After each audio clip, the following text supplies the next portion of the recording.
we go! E for E5 played!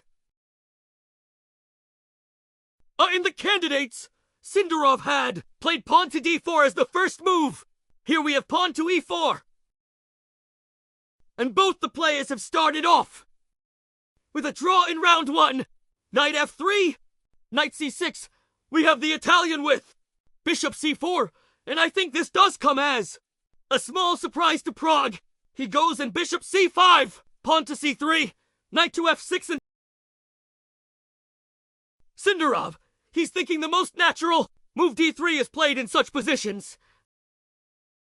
And that is how players play, but Sindarov few moves later plays his Bishop to C2. Now how did we reach this position? What transpired and how did we get here? Let's have a look at the board. And then we continue with this game. Look at Pragg, by the way, feeling bit relaxed on the screen. Let's go. So we spoke about how in this position pawn to D3 is the main move, but Sindarov surprised Pragg with pawn to D for this. Is more aggressive, and after pawn takes bishop B for check was played. Now the main move here is to play bishop. Takes a knight takes so that the knight defends the pawn, and then black usually equalizes with the move D5. But instead Sindarov goes knight D2, allowing Pragg to take the pawn because the knight is pinned, and now pawn to D5 when you have trades on D2, and Pragg is now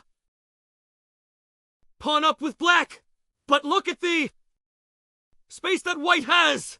Sindarov castles. Pragg goes D6, and now H for starting too. Pushes pawn on the king's side. Castles H5. He stops the pawn with H6. And now Rook G1 prepares pawn to G4. Followed by G5 launching an attack. So, Pragg stops the pawn. The knight moves. Preparing F3. G4. We have queen to D7. Played. And now you go bishop D3 taking control of this diagonal here. Rook comes to E8 for Pragg. And now this inaccurate move. Bishop C2.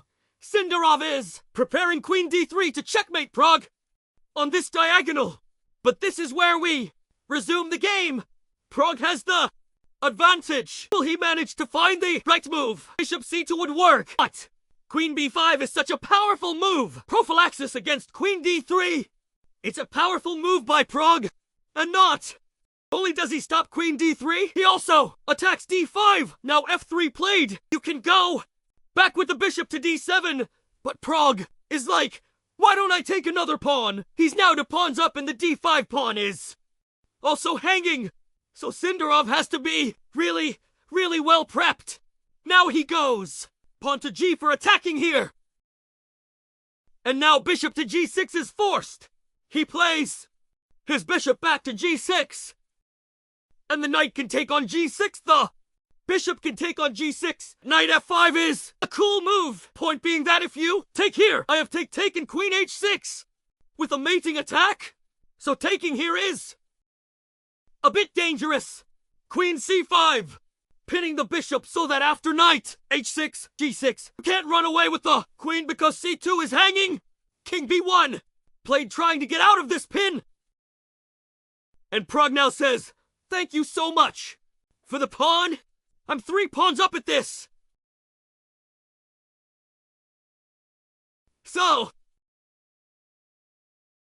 white plays knight to H6 check.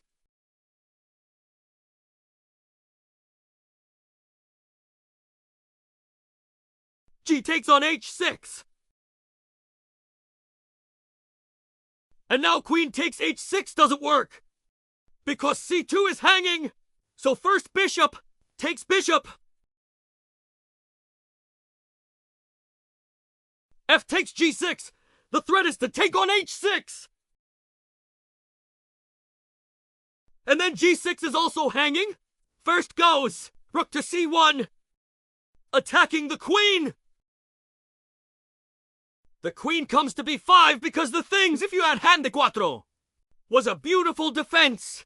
So Sindarov is trying to move the queen away, and now take it, and this could get super dangerous.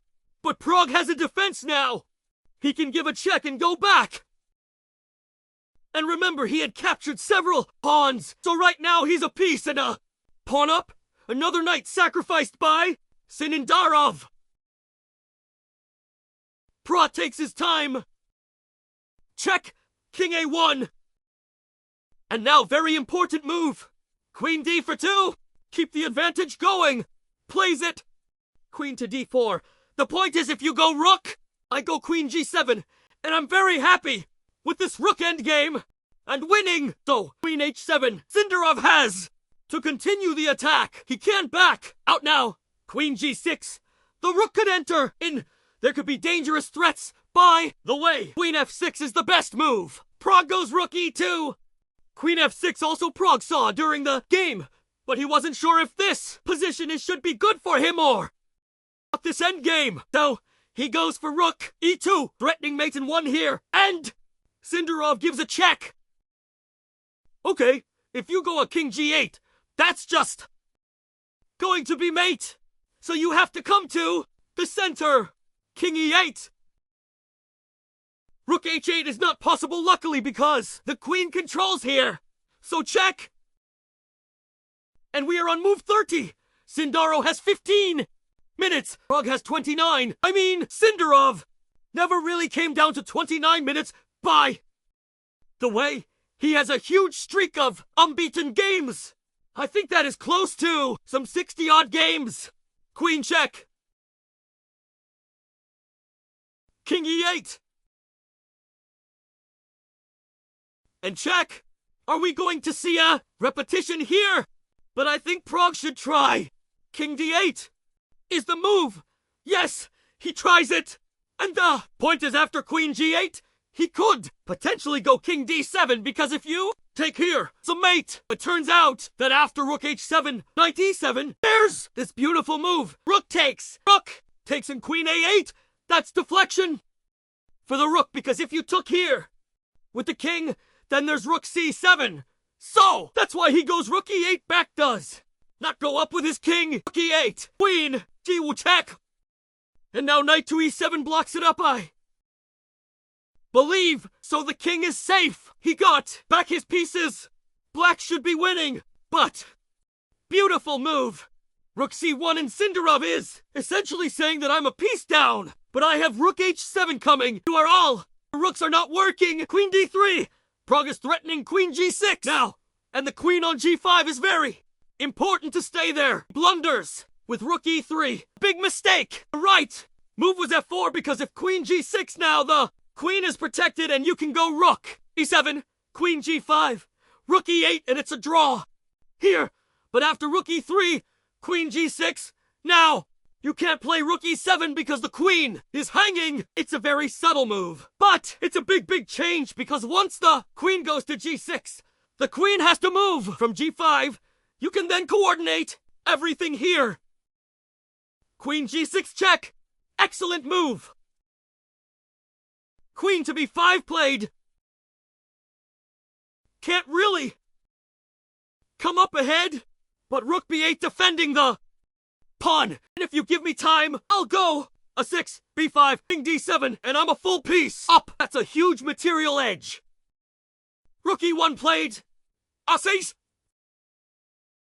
And I believe Javokhir has overextended himself here. Queen a4.